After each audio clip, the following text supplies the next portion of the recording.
నేను గౌరవ మంత్రి గారిని సూటిగా ఒక 5-6 ప్రశ్నలు మాత్రమే అడుగుతాను, ఉపోద్ఘాతంలోకి వెళ్ళను అధ్యక్ష. ముందుగా అసలు ఈ మూసీ మోడర్నైజేషన్ ప్రాజెక్టుకు ఎంత ఖర్చు అవుతుంది? ఒకసారి ముఖ్యమంత్రి గారు 1,00,000 కోట్లు ఖర్చు పెడుతున్నామన్నారు, ఒకసారి 1,50,000 కోట్లు ఖర్చు పెడతామని డిఫరెంట్ టైమ్స్లో డిఫరెంట్ స్టేట్మెంట్స్ వచ్చాయి. అసలు ఈ మూసీ ప్రాజెక్టు సుందరీకరణ మీద రాష్ట్ర ప్రభుత్వం ఎంత ఖర్చు పెట్టాలనుకుంటుంది? ఎందుకంటే ఒకవైపు పిల్లల స్కాలర్షిప్లు ఇవ్వమంటే డబ్బులు లేవు, కోసుక తింటారా అంటున్నారు, లేదా రిటైర్డ్ ఎంప్లాయీస్కు డబ్బులు ఇవ్వండి అంటే డబ్బులు లేవంటున్నారు. మూసీ సుందరీకరణ మీద 1,00,000 కోట్ల 1,50,000 కోట్ల ఎంత ఖర్చు పెడతామనుకుంటుంది ప్రభుత్వం? సూటిగా సమాధానం చెప్పండి. 2, ఇప్పటి వరకు మూసీ సుందరీకరణలో ఎన్ని నివాసాలు కూల్చివేశారు? ఆ కూల్చివేసిన నివాసాలకు 2013 భూసేకరణ చట్టం కింద పాత ఇండ్లకు కంపెన్సేషన్ ఇచ్చారా, వేజ్ లాస్ ఇచ్చారా, లేదా సింపుల్గా కేసీఆర్ గారు కట్టిన డబుల్ బెడ్రూమ్ ఇళ్లలో అసైన్మెంట్ చేసి పంపారా? 2013 భూసేకరణ చట్టం ప్రకారంగా 14.5 లక్షల రూపాయల డబ్బు ఇవ్వాలి వాళ్ళకు, పాత ఇంటికి R&Bతో ఎస్టిమేట్ చేసి డబ్బులు ఇవ్వాలి, అదేవిధంగా సెలబుల్ రైట్స్తో కూడినటువంటి 200 గజాల స్థలంలో కట్టిన ఇల్లు ఇవ్వాలి. ఆ రకంగా ఇచ్చారా, ఇవ్వలేదా, ఇస్తే ఎప్పట్లోకి ఇస్తారు, ఎన్ని నివాసాలు కూల్చారు? ఇంకా మీరు ఐడెంటిఫై చేసి కూల్చవలసిన ప్రభుత్వ ప్రైవేటు ఇల్లు ఎంత భూమి ప్రభుత్వ ప్రైవేట్ సేకరిస్తున్నారు? సమాధానం చెప్పండి. నంబర్ 3, గౌరవనీయులు మంత్రి గారు మాట్లాడుతూ ఆన్సర్ సిలో ఏమన్నారంటే హెచ్ఎండబ్ల్యూఎస్బి నీటిని హిమాయత్ సాగర్, ఉస్మాన్ సాగర్ లో పంపిణీ చేయడానికి చేపట్టింది, మూసీ నదిలోకి ఎప్పటికప్పుడు విడుదల చేయడానికి 2.5 టీఎంసీలు రిజర్వ్ చేయడం జరిగింది అన్నారు. అంటే స్వచ్ఛమైన గోదావరి జలాలను మూసీలో వదులుతామన్నారు, సంతోషం.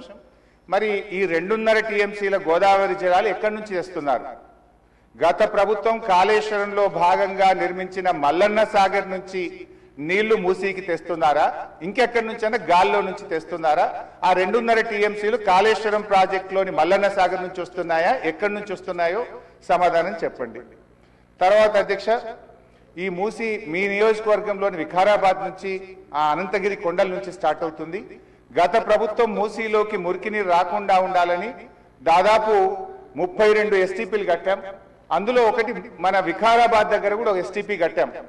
ఇవాళ ఆ ఎస్టీపీని మెయింటైన్ చేయక మోటార్లు బీకేసిండ్రు, గడ్డి పెరిగింది.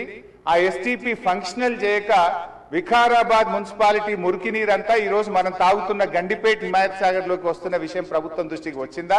ఆ ఎస్టీపీని ఎందుకు మెయింటైన్ చేయడం లేదు అని నేను అడుగుతా ఉన్నా. గత ప్రభుత్వ హయాంలో మేము మూసీలోకి మురికి నీరు రాకుండా ఉండాలని 32 ఎస్టీపీలు కట్టాం. మరొక 39 ఎస్టీపీలు కట్టడానికి కేంద్ర ప్రభుత్వానికి అమృత్ పథకం కింద మేము ప్రతిపాదనలు పంపాం. అవి మంజూరు వచ్చాయా, ప్రారంభించారా, ఏ దశలో ఉన్నాయో సమాధానం చెప్పండి. తర్వాత అధ్యక్ష, చివరి క్వశ్చన్, మరి మొన్న వరదలు వచ్చినప్పుడు మూసీ గేట్లు ఒకేసారి తెరిచి ఉద్దేశపూర్వకంగా ప్రజల ఇండ్లు మునిగిపోవాలి, రోడ్లు మునిగిపోవాలని ఈ ఉద్దేశపూర్వకంగా గేట్లు ఎత్తి ముంపు గురి చేసిన విషయం ప్రభుత్వం దృష్టికి వచ్చిందా? ఎందుకంటే పైన ఎంత వర్షం పడుతుంది, ఫ్లడ్ ఎంత ఉన్నదో చూసుకొని ముందే గేట్లు కొద్దిగా ఎత్తితే స్లోగా గ్రాడ్యువల్ గా ఫ్లడ్ బయటకు పోతుంది. కానీ గేట్లు ఆపిపెట్టి ప్రాజెక్టు మొత్తం నిండిన తర్వాత ఒకేసారి గేట్లు తెరవడం ద్వారా ఓఆర్ఆర్ యొక్క మరి పక్కనుండేటువంటి రోడ్లు కానీ, ఓఆర్ఆర్ యొక్క మన పక్కనుండే రోడ్లు, ఇండ్లు ముంపు ఉద్దేశపూర్వకంగా కావాలనే ప్రభుత్వ పెద్దల యొక్క ఆదేశాలతో ఈ గేట్లు ఎత్తి ముంపు గురి చేసిన విషయం ప్రభుత్వం దృష్టికి వచ్చిందా? ఎందుకు ఆ రకంగా గేట్లు ఎత్తారు? ఒకవేళ ప్రభుత్వానికి ఆ ఉద్దేశం లేకపోతే ఆ అధికారుల మీద ఏమైనా చర్యలు తీసుకున్నారా? సూటిగా సమాధానం చెప్పాలని చెప్పి నేను కోరుతా ఉన్నా అధ్యక్ష. చివరిగా నేను చెప్పేది, మీరు పేదవాళ్ళ ఇండ్లకి రాకండి. మూసీ సుందరీకరణ పేరిట పేదల ఇండ్లు కూలగొడితే బీఆర్ఎస్ పార్టీ సీరియస్ గా వ్యతిరేకిస్తుంది. అవసరమైతే బుల్డోజర్లకు అడ్డంగా పడుకోనైనా అడ్డుకుంటామని గతంలో చెప్పాం. ఖాళీ స్థలాలు ఉన్నాయి, మీరు ఖాళీ స్థలాల్లో దాన్ని డెవలప్ చేయండి. మూసీలోకి గోదావరి నీళ్లు తెండి, మురికి నీరు లేకుండా చూడండి.